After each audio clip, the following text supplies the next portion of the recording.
नश्वर यात्रा शांत शहर एल्डोरिया प्राचीन पहाड़ों और फुसफुसाते जंगलों के बीच बसा हुआ था, जहां एक खोए हुए वस्तु की किंवदंती थी, एवरबाउंड कंपास। कहा जाता था कि ये अपने धारक को उसके दिल की गहराइयों की इच्छा तक ले जाता है। हालांकि कई लोग इसे खोजने आए, लेकिन कोई भी वापस नहीं लौटा। सोफी अल्डेन, एक युवा इतिहासकार, इस कहानी से प्रभावित थी। उसकी दादी अक्सर कंपास की कहानियां सुनाती थी, जिसमें इसके इतिहास के संकेत और टुकड़े होते थे। इस रहस्य को सुलझाने की ठानकर सोफी ने इसका अध्ययन करने के लिए अपनी पूरी जिंदगी समर्पित कर दी। एक शाम जब सोफी अपनी दादी के पुराने अध्ययन कक्ष की खोज में लगी थी, उसे एक पुराने लकड़ी के डेस्क में एक छुपा हुआ डिब्बा मिला। इसके अंदर एक पुराना चमड़े का जर्नल और एक अजीब नक्शा था। नक्शा अधूरा था, लेकिन यह एल्डोरिया में कंपास की किंवदंती से जुड़ी जगहों का संकेत देता था। जर्नल में, जिसे किसी नाम अरिक रेवेंसक्रॉफ्ट का लिखा हुआ पाया गया, स्केच और गुप्त नोट्स थे। सोफी के खोज ने उसे एक प्राचीन और जंगल में ढके हुए खंडहर की ओर ले जाया। वहां उसने एक लेख देखा जो अरिक के जर्नल में एक चित्र से मेल खाता था। जैसे ही उसने उन चिन्हों को छुआ, एक छुपा दरवाजा चरमराया और एक सीढ़ी नीचे की ओर खुल गई। जितना वह नीचे जाती गई, दीवारें एक मुलायम, जादुई चमक से चमकने लगीं। नीचे की ओर सोफी ने एक भव्य कक्ष पाया, जिसमें रहस्यमय कलाकृतियां थीं और एक पीडेस्टल के बीच में था।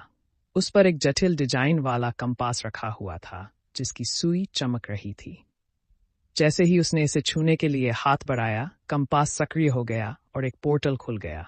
पोर्टल के माध्यम से कदम रखते हुए सोफी एक ऐसी दुनिया में पहुंच गई जो तार्किकता को चुनौती देती थी। एक ऐसी जगह जहां आकाश हर कदम के साथ रंग बदलता था और परिदृश्य विचारों के अनुसार बदलता था।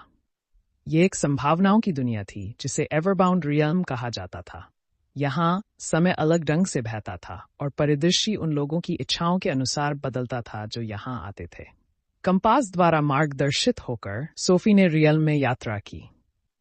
उसने मिथिक और किंवदंतियों के प्राणियों का सामना किया। प्रत्येक ने उसकी अपनी भय और इच्छाओं के बारे में जानकारी दी। वहां ईरा नाम की एक बुद्धिमान गीदड़ मिली, जो साहस के बारे में बात करती थी, और कायल नाम का एक रहस्यमय व्यक्ति मिला, जिसने उसे स्थिरता के बारे में सिखाया। प्रत्येक मुलाकात ने सोफी को अपने आंतरिक संघर्षों का सामना करने के लिए प्रेरित किया और उसकी सच्ची पहचान को प्रकट किया। जैसे जैसे वह गहराई में गई, सोफी ने पाया कि कंपास केवल एक वस्तु नहीं थी, यह अंदर की यात्रा की परछाई थी। उसका दिल की गहराइयों की सबसे बड़ी इच्छा कोई बड़ा खजाना या प्रसिद्धि नहीं थी, बल्कि समझ और शांति थी। रियल्म ने उसे दिखाया कि कंपास का सच्चा मूल्य उसकी इच्छाओं को पूरा करने की शक्ति में नहीं, बल्कि व्यक्तिगत आत्मखोज के मार्गदर्शन की क्षमता में था।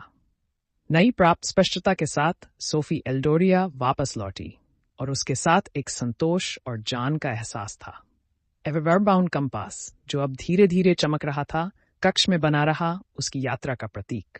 उसने अपने अनुभवों को लिखा और दुनिया के साथ साझा किया, ये बताने के लिए कि कभी कभी सबसे गहन यात्राएं हमें बाहरी खजानों की ओर नहीं, बल्कि हमारे दिल की गहराइयों की ओर ले जाती हैं।